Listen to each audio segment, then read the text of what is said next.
यज्ञे च सुरेन्द्रे च कौशिके पाद संस्पृशि निर्विशेष मनस्काय श्री वीरस्वामिने नमः।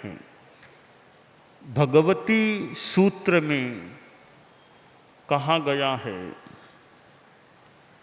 पभूणम भन्ते अणुत्तरोव वा इया देवा तत्थ गया चेव समाना इह गएणम केवलिना सद्धिम आलावं वा संलावं वा करित्तय हंता प्रभु।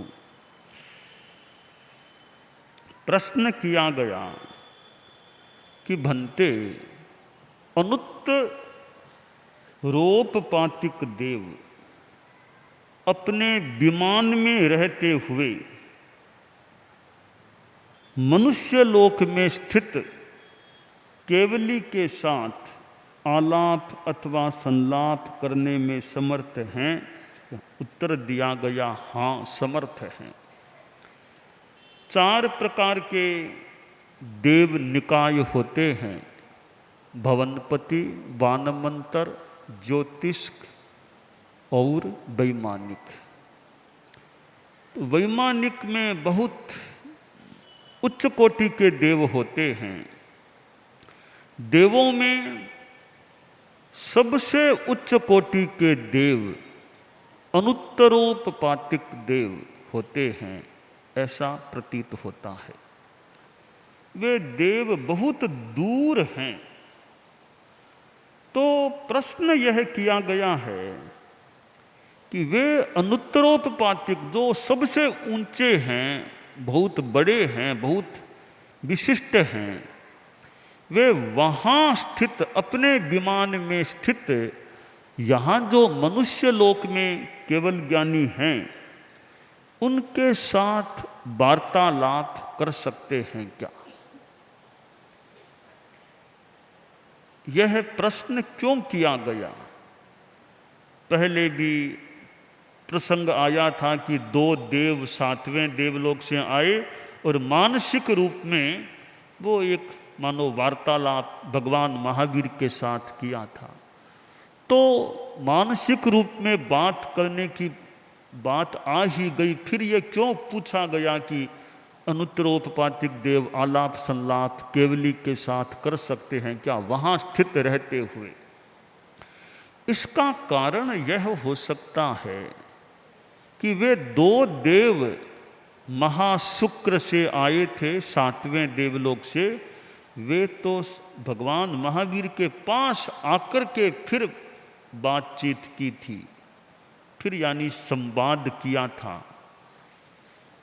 परंतु अनुत्तरोपपातिक के देव तो वही हैं और वहीं भी बहुत ज़्यादा दूर हैं।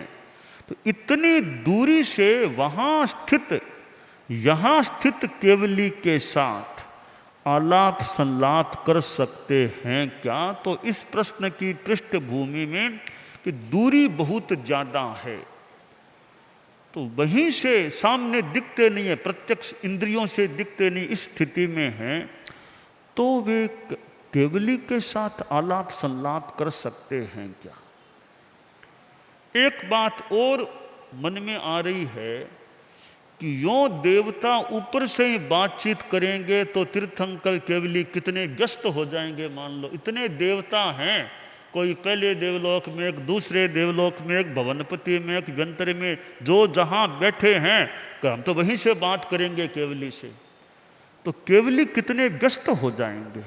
यों कितने देव हैं, सबके उत्तर देंगे। तो जैसे हम यहाँ मनुष्य लोक में देखें कि अब कोई बड़े आदमी राष्ट्रपति हैं, प्रधानमंत्री आदि हैं, मोबाइल फ़ोन की व्यवस्था तो चलती है।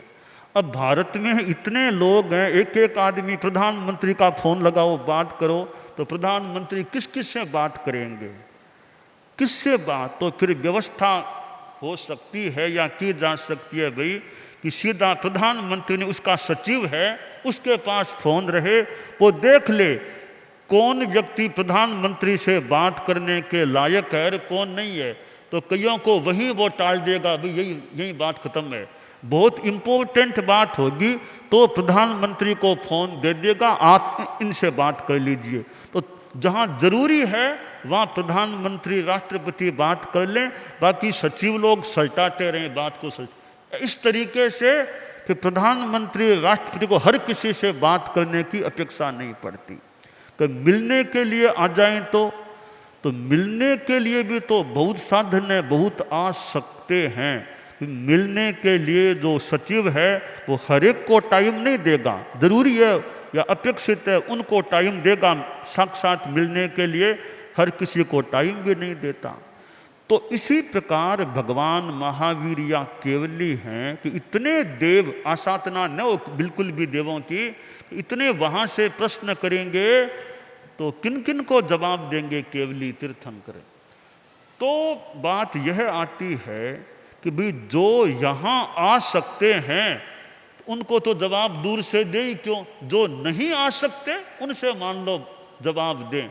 तो अनुत्तरोपपातिक देव हैं, वे भगवान के पास, केवली के पास यूँ आते नहीं है, उनकी अपनी व्यवस्था आते नहीं है यूँ, तो नहीं आते हैं और बहुत बड़े देव हैं, उनको मान लो केवली तीर्थंकर उत्तर भी दें तो एक उपयुक्त बात हो सकती है।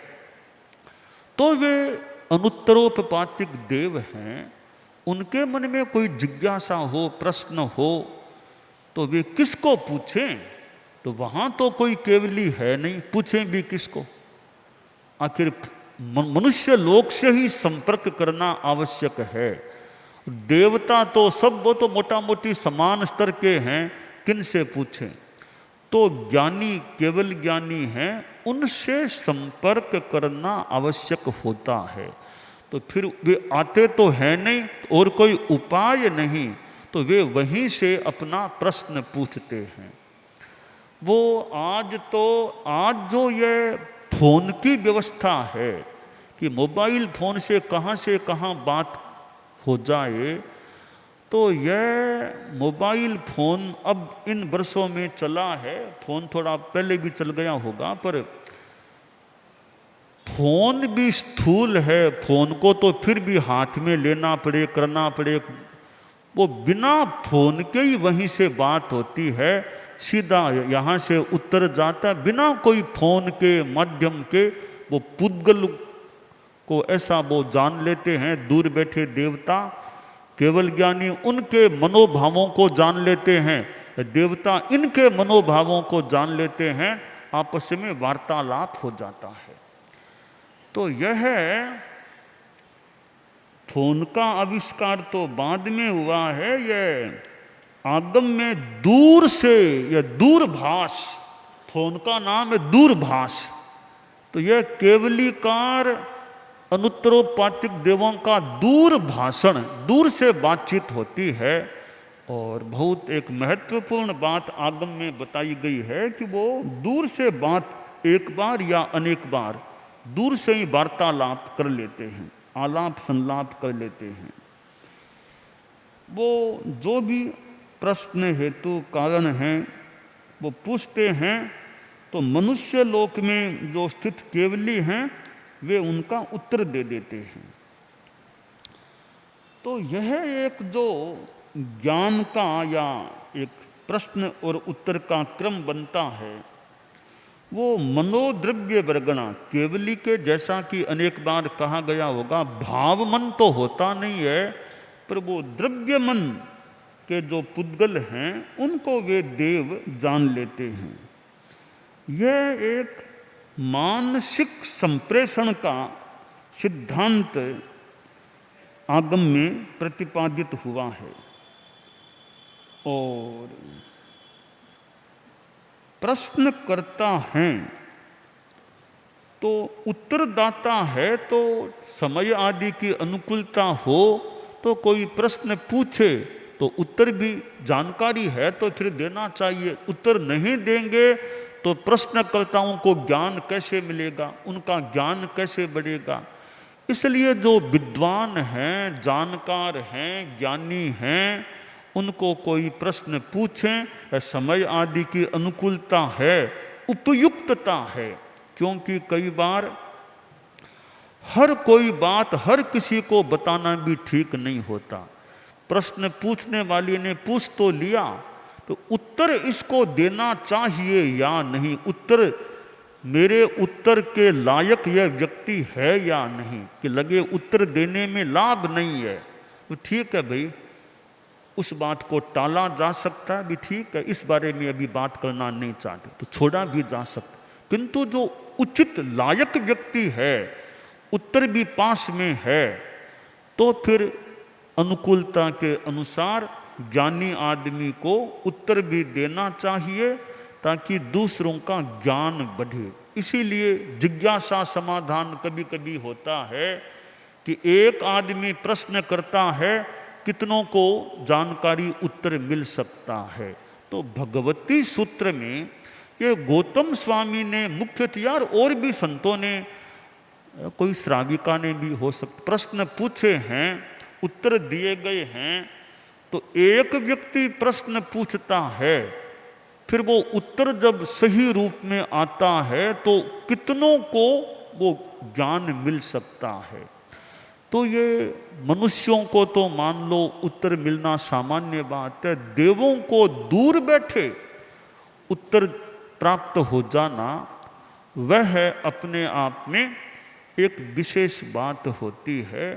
तो ये जो आज विज्ञान जगत में, तकनीकी जो भी जगत में विकास हो रहे हैं, उनके कई स्रोत हमें आगम में मिल सकते हैं। अब ये जो देवों का आलाप सलाप केवली से होना है, यह मोबाइल फोन या फोन का उद्गम मूल स्रोत या आगम का मान लीजिए। फोन से जो वार्तालाप हो रहा है, इसका मूल स्रोत आगम में है कि दूर से कैसे बातचीत हो सकती है। आखिर भाषा के पुद्गली तो फोन के द्वारा जाते हैं, तो वे तो माध्यम से जाते हैं, और केवली और देवता वो बिना माध्यम के दूर से ज्ञान से पुद्गलों को देख करके प्रश्न और उत्तर का क्रम संपन्न कर लेते हैं, उत्तर प्रश्नोत्तर का क्रम संपन्न हो जाता है। तो हमारा जो ये प्राचीन साहित्य है, उसमें जो ये सूक्ष्म सूक्ष्म बातें हैं, इनके आधार पर फिर ये प्रयोग किया जाए, करते करते वो नई चीज, नया आविष्कार सामने आ सकता है। अब ये जो प्लेन उड़ते हैं, हवाई जहाज उड़ते हैं, अब ये कितना विकास हुए हैं कि कैसे आदमी प्लेन से कहाँ चला जाता है। अब हम प्राचीन साहित्य में देखें तो वे विद्याधर आदि वो आते हैं, जो वो कैसे चले जाते, कहाँ से कहाँ, देवता कहाँ से कहाँ आ जाते। तो ये हमारे प्राच्य साहित्य में अनेक सूक्ष्म बीज हैं, उनके आधार पर नया नया आविष्कार विकास हो सकता है। आखिर ये जो आविष्कार हुए हैं, कहीं न कहीं कोई स्रोत मिला होगा, आगे बढ़ते बढ़ते नया आविष्कार हो जाता। जैसे ये मोबाइल फ़ोन है, आज से 50-60 वर्ष पहले मोबाइल फ़ोन किसके हाथ में था? वो दूसरा फ़ोन, वो फ़ोन होता था एक जगह रहने वाला, वो फ़ोन था। मोबाइल फ़ोन कहाँ था? तो धीरे धीरे वो विकास हुआ और मोबाइल फ़ोन की उत्पत्ति हो गई। ये जो सूक्ष्म चीज़ें हैं, मानव के दिमाग में आती हैं और आगे से आगे आविष्कार भी हो सकता है। आगे प्रश्न किया गया है कि अनुत्तरोपपातिक देव हैं, वे उदीर्ण मोह वाले होते हैं या उपशांत मोह वाले होते हैं या क्षीण मोह वाले हैं? उत्तर दिया गया कि वे उदीर्ण मोह वाले नहीं हैं, उपशांत मोह वाले हैं, क्षीण मोह वाले नहीं हैं। ये अनुत्तरोपपातिक देव हैं। वैसे सैद्धांतिक भाषा में कहें तो साधु तो नहीं होते हैं, पर कोई अत्युक्ति न हो या भूल न हो तो कुछ अंशों में साधु से कम भी नहीं होते हैं। साधु तो नहीं, पर कुछ अंशों में लगता है वे देवता साधु से कम भी नहीं होते हैं। इतने शांत स्वभाव के होते हैं।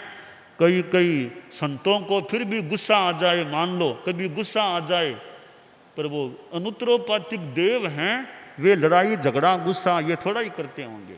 तो कई कई लोगों, वो साधु तो नहीं पर वो कुछ अंशों में साधु से कम भी नहीं है, वो देवता बड़े अच्छे होते हैं, बहुत शांत होते हैं। तो भगवती सूत्र में कहा गया है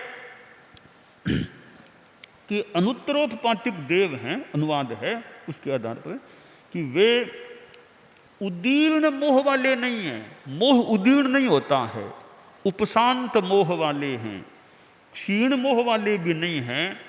अब उपशांत मोह वाले हैं, यहाँ भी प्रतीति यह हो रही है वो उपशम श्रेणी वाला उपशांत की बात नहीं है। ये देवता वैसे उपशांत मोह जो 11वें गुणस्थान में, वो उपशांत मोह नहीं है, तो उत्कट रूप में उनका मोह प्रकट इतना वो उत्तेजना के रूप में नहीं होता। एक चिंतन, एक बात की, ये वेद मोह नहीं है, वेद के संदर्भ में ये उदीर्ण मोह वाले नहीं होते। तो ये अनुत्तरोपातिक देव हैं, ये बड़े शांत स्वभाव के देव होते हैं, ऐसा प्रतीत हो रहा है। तो ये साधु तो नहीं, पर कुछ अंशों में साधु से कम भी नहीं, ऐसा अनुमान लग रहा है। तो ये देव भी कितनी बड़ी एक साधना की निष्पत्ति की स्थिति में रहने वाले देव। तो भगवती सूत्र में ये जो देवों के संदर्भ में भी अनेक बातें बताई गई हैं, तो एक तो केवली के साथ उनका आलाप संलाप वार्तालाप हो जाता है, और दूसरी बात कि वे उपशांत मोह होते हैं, मोह बड़ा उपशांत होता है। तो हम अपने जीवन में देखें कि ये दो बातें जो भगवती सूत्र में, एक तो केवली, केवली तो ज्ञानी पुरुष है, इधर ये देव उपशांत मोह बड़े मानो शांत स्वभाव के हैं। तो आदमी के जीवन में शांति भी रहे, मोह उपशांत रहे, ज्ञान वृद्धिंगत हो जाए, पुष्ट हो जाए, तो बहुत बड़ी उपलब्धियां हैं। अब केवल ज्ञान है, वो मोह क्षीण हुए बिना होता नहीं है। केवल ज्ञान उसी को होगा जो पहले मोह को खत्म कर देगा, समूल नाश कर देगा, उसी व्यक्ति को केवल ज्ञान होगा। ऐसा नहीं कि अभी तो उपशांत है, बाद में उदय में आएगा, अभी तो शांत है, अभी तो शांत भले हो, केवल ज्ञान नहीं होगा। पूर्णतया क्षय नहीं होता है तो केवल ज्ञान नहीं होगा। उपशम श्रेणी में जो जीव आगे बढ़ा है, 11वें गुणस्थान में चला गया है, पर 13वां गुणस्थान उसको उस जीवन में नहीं मिल, यानी उस श्रेणी के आधार पर नहीं मिलेगा। एक बार तो वापिस आसाधना न हो, पतन की ओर जाना होगा, दोबारा भले विकास हो जाएगा। उपशम श्रेणी ली है तो वापिस यानी नीचे आना पड़ेगा, पतन होगा। तो इस दृष्टि से देखें तो उपशम श्रेणी यूँ तो ठीक है, पर बहुत बढ़िया नहीं है, बहुत बढ़िया क्षपक श्रेणी है। तो हमें उपशम श्रेणी की अपेक्षा क्षपक श्रेणी चाहिए, वो कभी मिले, क्योंकि उपशम श्रेणी एक बार की तो निर्मलता आती है, वापिस पतन होना निश्चित है। तो हमें वापिस पतन में क्यों जाना पड़े, ऐसा रास्ता मिले, पीछे कभी देखना न पड़े, पीछे कभी लौटना न पड़े, बस आगे ही आगे बढ़ना है जब तक मुक्ति न मिल जाएगी। तो वो एकमात्र क्षपक श्रेणी का रास्ता होता है, वो आगे बढ़ता है, नीचे नहीं गिरता, लौटता नहीं है। 8वें गुणस्थान से 2 रास्ते निकलते हैं, एक उपशम श्रेणी का रास्ता और एक क्षपक श्रेणी का रास्ता, दोनों रास्ते हैं। उपशम श्रेणी का रास्ता बंद गली के समान है, आप बंद गली में घुस जाओगे, आगे कहाँ जाओगे, वापिस आना पड़ सकेगा। तो उपसम श्रेणी बंद गली का रास्ता है जिससे वापिस आना पड़ता है। सपक श्रेणी का रास्ता सीधा सपाट, कहीं बंद नहीं, ठेठ मंजिल तक पहुंचाने वाला होता है। तो ये अनुत्तरोपपातिक देव हैं, वे भी उपशांत मोह होते हैं, क्षीण मोह नहीं होते हैं, उदीर्ण मोह भी नहीं होते हैं। हम अनुत्तरोपपातिक देवों जैसे उपशांत मोह वाले रहें, यह हमारे लिए अभिकांक्ष्य हो सकता है।